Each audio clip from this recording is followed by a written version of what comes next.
주신 하나님 말씀 요한일서 5장 9절에서 13절 말씀 보겠습니다. 만일 우리가 사람들의 증인을 받을진대 하나님의 증거는 더욱 크도다. 하나님의 증거는 이것이니 그의 아들에 대하여 증언하신 것이니라. 하나님의 아들을 믿는 자가 자기 안에 증거가 있고 하나님을 믿지 아니한 자는 하나님을 거짓말하는 자로 만드나니 이는 하나님께서 그 아들에 대하여 증언하신 증거를 믿지 아니하였습니다. 또 증거는 이것이니 하나님 우리에게 영생을 주신 것과 이 생명이 그의 아들 안에 있는 그것이니라. 아들이 있는 자에게는 생명이 있고 하나님의 아들이 없는 자에게는 생명이 없느니라. 내가 하나님의 아들의 이름을 믿는 너희에게 이것을 쓰는 것은 너희로 하여금 너희에게 영생이 있음을 알게 하려 함이라. 아멘. 한번 선포합니다. 하나님은 살아계십니다. 하나님은 살아계십니다. 내가 하나님의 아들의 이름을 믿는 너희에게 이것을 쓰는 것은 너희로 하여금 너희에게 영생이 있음을 알게 하려 함이라. 이것이 성경을 기록한 목적이에요. 성경을 기록했을 때 믿지 않는 사람들에게 쓰여지는 것이 아니라 믿는 너희에게 확인을 시켜주는 거예요. 믿는 너희는 영생이 있다. 이것 확인시켜주는 것이 성경책입니다. 그러니 불신자들이 성경을 10번 읽고 100번 읽어도 이해할 수가 없는 거예요. 그래서 때로는 학자들이 그것을 읽고 비평하기도 합니다만은 유감스럽게도 아무리 박박사라 할지라도 성경을 이해할 수가 없다는 겁니다. 왜? 믿는 너희에게 이 성경을 기록했기 때문에 그렇다는 거예요. 믿는 너희에게. 하나님의 아들을 믿는 자라는 거예요. 하나님의 아들을 믿는 자. 성경에서 말하는 것들은 뭐냐면 가장 핵심이 하나님의 아들을 믿는 거예요. 성경은 하나님의 아들을 믿는 너희에게 기록했다는 겁니다. 성경은 간추리고 간추리면 뭡니까? 예수 그리스도라고 했어요. 예수 그리스도를 성경에서 발견하지 못하면 성경을 모르는 거라는 겁니다. 그래서 예수님께서 말씀하시잖아요. 내가 구약 모세경과 선지자와 예언서와 시편에 쓰여 있는 것은 나에 대하여 기록한 것이다. 나에 대하여 기록한 것이다. 그래서 성경을 아무리 10번, 100번, 1000번, 10,000번 읽었어도 예수 그리스도를 만나지 못했다면 그 성경은 제대로 읽은 성경이 아니라는 거예요. 그래서 우리는 하나님의 아들을 믿는다면 우리 속에서 변화가 일어나야 되는데 참 그게 이제 때로는 답답할 때가 많이 있잖아요. 내가 믿는 건지 안 믿는 건지 도대체 알 수가 없어요. 믿었으면 확실하게 변화가 일어나야 되는데 이것도 아니고 저것도 아니다고 생각할 때가 많이 있다는 겁니다. 히브리서 9장 10절을 오른쪽에다가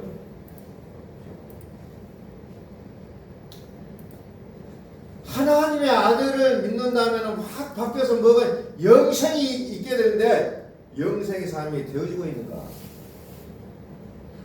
히브리서 9장에서는 그것을 뭐라고 하냐면 개혁이라고 얘기하고 있어요. 개혁.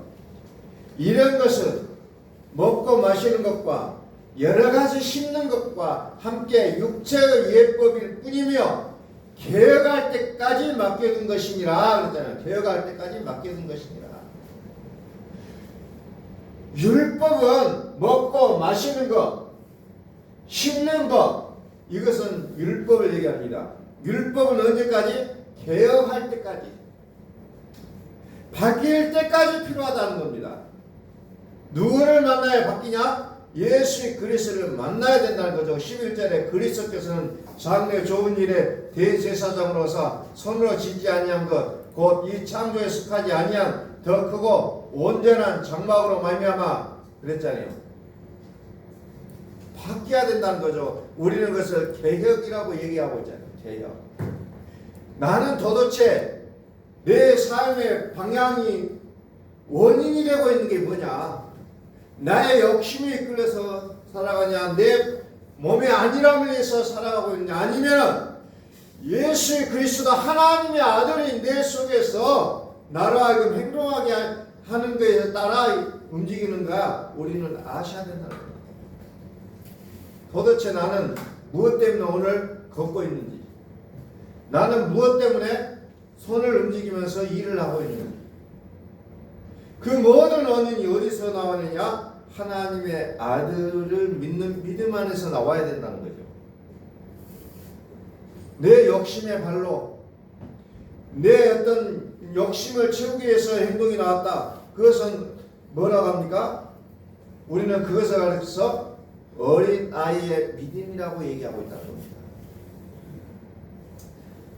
마태복음 18장 3절에 어린 아이들과 같이 되지 아니하면 결단코 천국에 들어가지 못하리라 그랬어요.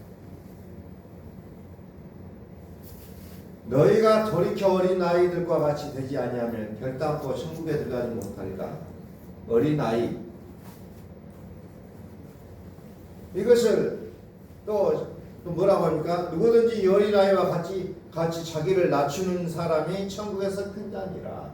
우리는 어린 아이를 이 땅에서는 가장 작은 자로 취급해 버리잖아요. 무시해 버리잖아요. 그런데 천국에서는 이 어린 아이가 가장 크다는, 어린 아이 같은 자가 가장 크다는 겁니다.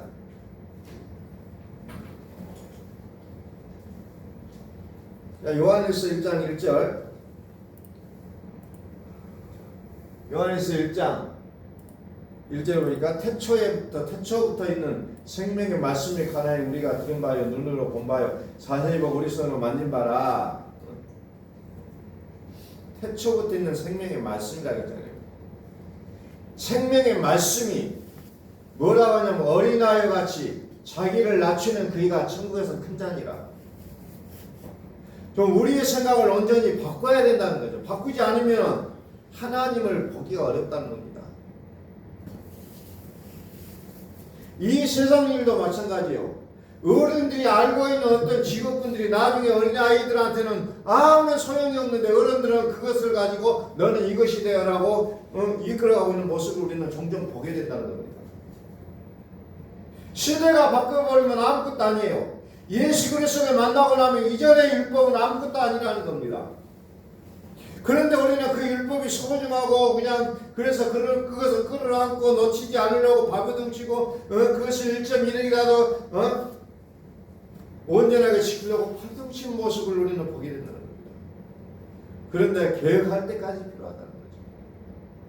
예수 그리스도를 만나면 그것은 다 끝나버리는 거예요. 다 끝나버려요. 도대체 나는 어떤 것을 붙잡고 살아야 될 것인지를 우리는 분명하게 아셔야 된다는 겁니다.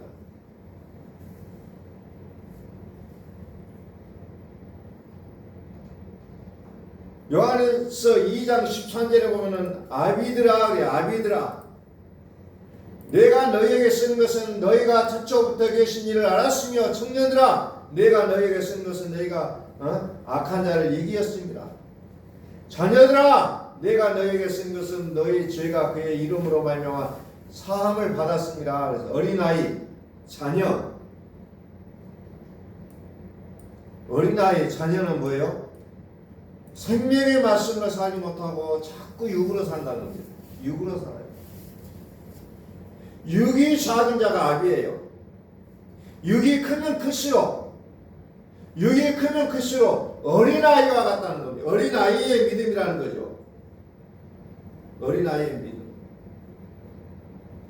이 세상과 하나님이 보시는 그 생각은 너무 다르다는 겁니다.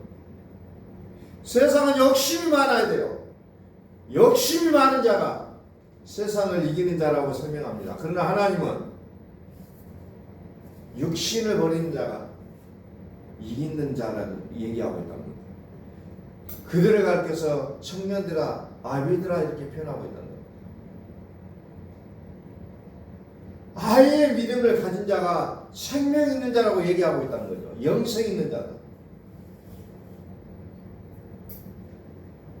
요한일서 5장 9절을 한번 만일 우리가 사람들의 증거를 받을진대 하나님의 증거는 더욱 크도다. 하나님의 증거는 이것이니 곧 그 아들의 관하여 증거하신 것이라. 10절 하나님의 아들을 믿는 자가 안에 증거가 있고 하나님을 믿지 아니한 자는 하나님을 거짓말한 자로 만드나니 이는 하나님께서 그 아들에 대하여 증언하신 증거를 받지 아니하였으니라. 또 증거는 이것이니 하나님 우리에게 영생을 주신 것과 이 생명이 그의 아들 아닌 그것이니라 그랬잖아요. 생명, 영생, 어린 아이의 믿음을 가진 자가 영생이라는 거죠. 어린 아이와 같은 자, 영생. 그래서 하나님은 누구를 증거하냐? 아들을 증거하고 있다는 거죠. 아들. 하나님이 우리에게 영생을 주신 것과 이 생명이 그의 아들 안에 있는 그것이니라. 성경은 엄청 이쪽으로 몰고 가고 있어요. 모든 것을 그의 아들 안에 지혜와 보호가 감춰져 있느니라. 그의 아들 안에. 그런데 믿음이 아닐수록 뭘로 갑니까? 물질로 욕심으로 그쪽으로 나가게 되어 있다는 거죠. 오늘 우리가 믿음으로 인하여서 우리 속에 완전한 계획이 일어나지 아니하면 우리는 여전히 바벨론을 쌓고 있는 자의 모습이라는 겁니다. 나의 욕심을 쌓고 나의 욕망을 쌓고 이런 모습으로 나아갈 수밖에 없다는 겁니다. 기도를 해도 내 바벨론 탑을 쌓고 있는 겁니다. 전도를 내고 하고 있어도 바벨 탑을 쌓고 있다는 거예요. 그래서 예수님께서 말씀하시는 거예요. 주의 이름으로 무엇을 했고 주의 이름으로 무엇을 했고 제자들이 와서 자랑스럽게 보고하지만 뭐라고 합니까? 불법을 행하는 자들아 내게 쳐서 떠나가라고 얘기하지 않습니까? 왜? 바벨탑을 쌓는 것은 무너뜨려야 되는 것이기 때문에 오늘날에도 주의 이름으로 바벨탑을 쌓고 있는 사람이 너무 많아요. 그러나 그것은 무너져야 될 것이라는 겁니다. 오늘 나는 아무것도 못했는데요 라고 얘기해야 돼요. 얘기할 수도 있지만 뭐 중요한 거 아니에요. 나는 아무것도 못해서 이제 주의 이름으로 가면 된다는 겁니다. 그의 아들 안으로 들어가는 겁니다. 영생, 아들을 믿는 자는 영생이라는 겁니다. 영생. 더 이상 인생을 살아가는 것이 아니라 영생으로 살아간다는 겁니다. 그래서 요한계시록은 뭐라고 얘기합니까? 그의 아들이 뭐라고 했어요? 산자라. 요한계시록 1장 17절 내가 볼 때에 그 발 앞에 부러져 죽은 자같이 되며 그가 오른손을 내게 얹고 가라사대 두려워 말라 나는 처음이요 나중이니 곧 산자라. 내가 전에 죽었으므라 볼지어다 이제 세세토록 살아 있어 사망과 웅비일세를 가졌느니 산자라. 그의 아들은 산자예요. 또 요한일서 5장 11절에 보니까 또 증거는 이것이니 하나님 우리에게 영생을 주신 것과 산자가 영생이라는 거예요. 이 생명이 그의 아들 안에 있는 그것이니라 그러지. 그의 아들 안에 있다는 거예요. 이 영생은 다시 말해서 그의 아들인데 그의 아들은 누구예요? 산자라는 거예요. 산자. 살아있는 자. 내가 하나님의 아들의 이름을 믿는 너에게 이것을 쓰는 것은 너희로 하여금 너에게 영생이 있음을 알게 하려 함이라. 영생이 있다는 거예요. 영생은 어디에? 그의 아들 안에. 그의 아들은 누구예요? 살아있는 자라는 거예요. 살아있는 자. 우리 한번 선포합니다. 하나님은 살아계십니다. 하나님은 살아계십니다. 살아있는 자요. 영생. 살아있는 자. 그의 아들 안에 있어요. 그의 아들은 누구예요? 살아있는 자라는 거예요. 생명의 주체자예요. 만물이 생겨나기 이전에 계셨던 분. 태초에 말씀이 계십니다.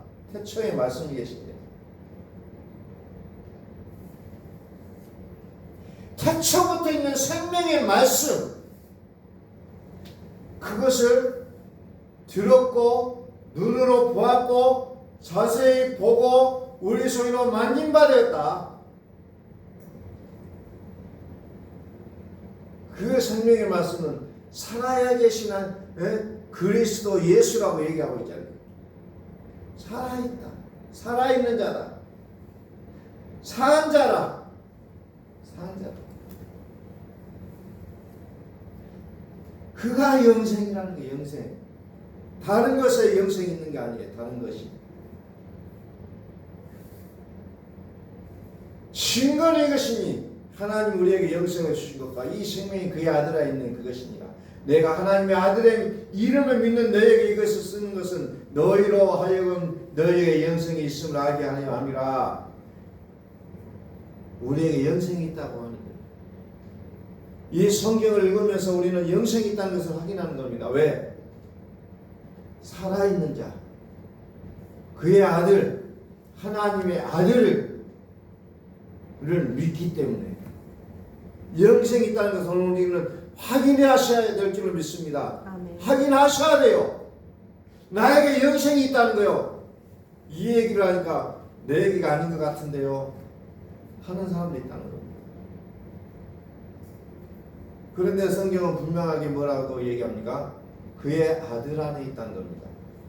하나님의 아들을 믿으면 영생이 있다는 거예요. 다른 조건이 아니에요. 그러니까 하나님의 아들을 내가 믿는다고 고백했다면 나에게 영생이 있다는 얘기라는 겁니다. 오직 조건은 그거 하나예요. 하나님의 아들을 믿느냐 안 믿느냐. 내가 산 자라. 내가 전에 죽었었나. 그래서 로마서 6장 3절에 뭐라고 얘기합니까? 무릇 그리스도 예수 합하여 세례를 받은 우리는 그의 죽으심과 합하여 세례를 받은 줄을 알지 못하느냐. 그리스도 예수와 합하여 세례를 받았다라고 얘기합니다. 영생을 받았다라는 것을 세례를 받았다라는 표현으로 이렇게 나오고 있잖아요. 로마서 6장 4절. 그러므로 우리가 그의 죽으심과 합하여 세례를 받음으로 그와 함께 장사되나니 이는 아버지의 영광으로 말미암아 그리스도를 죽은 자 가운데서 살리신 같이 우리로 또한 새 생명 가운데 행하게 하려 함이라. 그리스도를 죽은 자 가운데서 살리신 같이 우리 또한 새 생명 가운데서 행하게 하려고 우리를 세례받게 했다는 겁니다. 다시 말해서 영생을 주셨다는 거죠. 영생. 다시 살게 했다. 영생. 영생. 그것을 히브리서 9장 28절에서 또 뭐라고 얘기해요? 죄와 상관없이 자기를 바라는 자에게 두 번째 나타났다. 이렇게 표현하고 있습니다.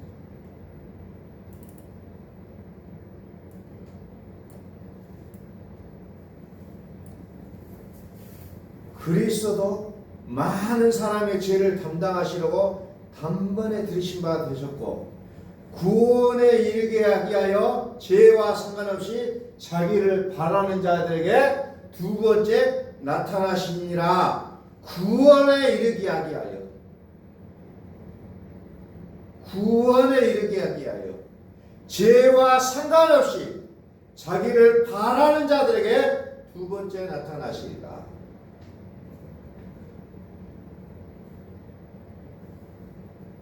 그래서 사도 바울이 로마서 7장에서 내가 원하는 바 선을 행하지 아니하고 도리어 원하지 아니하는 바 악을 행하였도다. 만일 내가 원하지 아니하는 그것을 하면 이를 행한 자는 내가 아니요 내 속에 거하는 죄라라고 완전히 선을 그어버리고 있습니다. 이제 예수를 믿고 있다면, 그의 아들의 안에 있다면 이제 여러분들이 내 속에서 나오는 모든 죄악의 모습들을 이제는 내가 아니라 죄가 그랬구나, 이 죄를 심판해 주십시오라고 여러분들이 기도하셔야 된다는 거예요. 나는 죄인입니다. 나는 어찌할 수 없습니다. 나는 죄인만 뭐 구더기만도 못한 죄입니다. 이거 하라는 게 아니라 내 속에서 자꾸 죄가 나오면 이건 내가 하는 것이 아니고 이제 죄가 죄를 지었구나라고 얘기하면서 주님 이 죄를 심판해 주라고 우리는 외치셔야 된다는 겁니다. 그래서 우리가 기도하는 방향이 다르다는 거예요. 율법에 머물러 있는 자의 기도는 주님 내가 이렇게 했으니 내가 잘못했습니다. 나를 용서해 주시라고 기도하는 거고, 정말 그리스도의 하나님의 아들 그리스도 예수의 생명으로 사는 자는 어때요? 이것은 나의 모습이 아닙니다. 이제는 다시 내게서 나오지 않도록 하나님 이 죄를 심판해 달라고 기도하는 거예요. 그것을 복음으로 하는 회개 기도예요. 우리는 모양이 다르다는 겁니다. 모양이 달라요. 하나님 이 죄를 심판해 주십시오. 그리스도의 이 죄악을 심판해 주십시오. 내가 어찌할 수 없습니다. 내 속에서 자꾸 나오는 이 죄를 심판해 주십시오. 그래서 구원에 이르게 하게 하여 죄와 상관없이 자기를 바른 자에게 두 번째 나타나신다고 얘기하고 있잖아요. 구원에 이르게 하게 하여. 구원이 뭡니까? 구원. 주 예수를 믿으라. 그리하면 너와 내 집이 구원을 받는다. 구원. 사도행전 16장 31절하고 누가복음 2장 11절을 같이 좀 펴볼게요. 누가복음 2장 31절 하고 누가복음 2장 11절.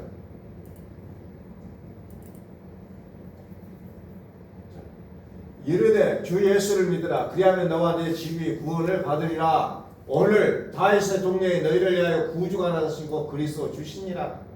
구원, 구주, 구원, 구주.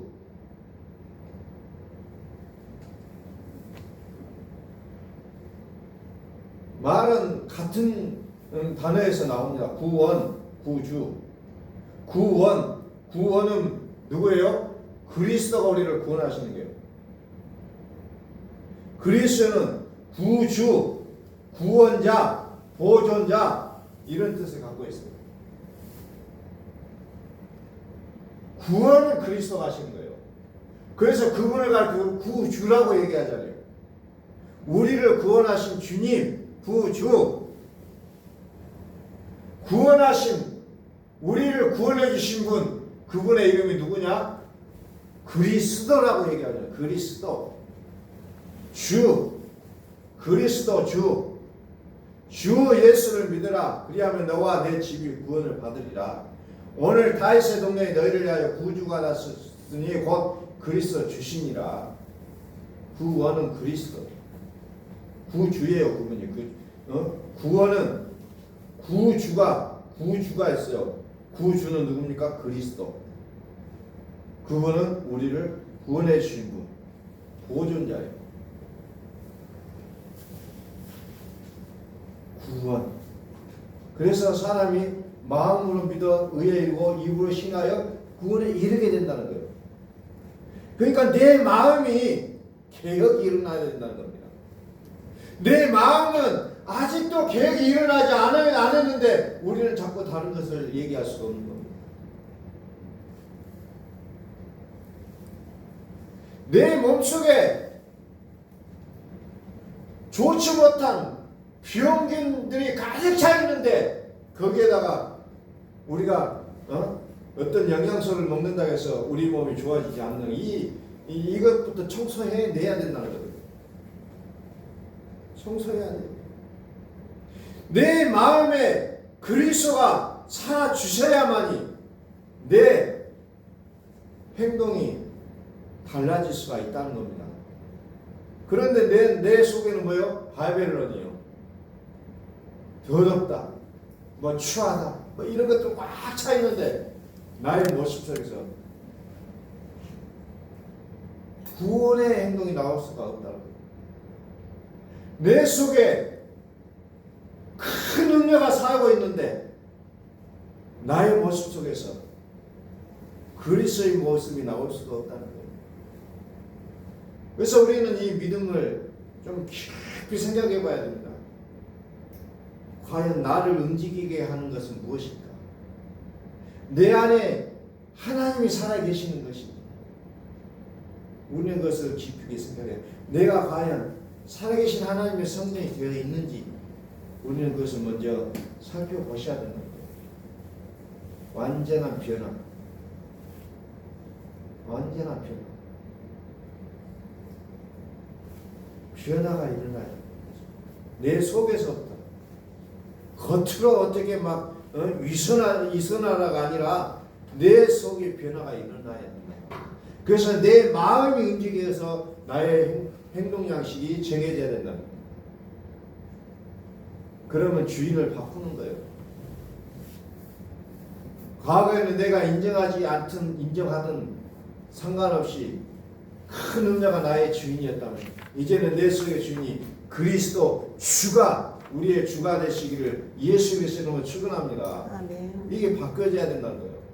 그렇지 않으면 여전히 나 욕심에 따라 내 욕망에 따라 세상을 살아갈 수가 없어요. 내 생각에 따라 내 경험에 따라 살아갈 수밖에 없다는 겁니다. 그렇기 때문에 많은 사람들 만나다 보면 나의 경험치가 한계가 느껴집니다.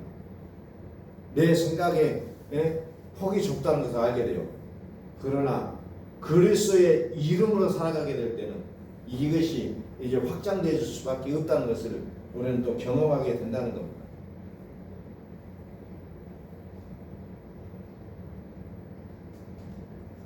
하나님의 아들을 믿는 자, 그는 영생이 있다는 겁니다. 영생을 가진 자는 우주적인 마음을 가지고 살아갈 수가 있다는 겁니다. 왜? 그 영생은 살아있는 자요. 그분이 세상을 만든 자라는 겁니다. 태초부터 계신 자예요. 태초부터. 뭐가 하나 생기기 전에 이미 존재하신 분이에요. 그리고 그분이 세상을 모든 물질을 만드시고 지배하시는 모습을 우리는 기억하고 있다는 겁니다. 만물의 통치자, 만유의 주제, 온 세상을, 온 영들의 세상까지도 다스리신 살아있는 자 그리스도 예수가 우리의 삶에 행동하는 모든 원인자가 되시기를 예수의 그리스도의 이름으로 선포합니다. 아멘. 기도하겠습니다.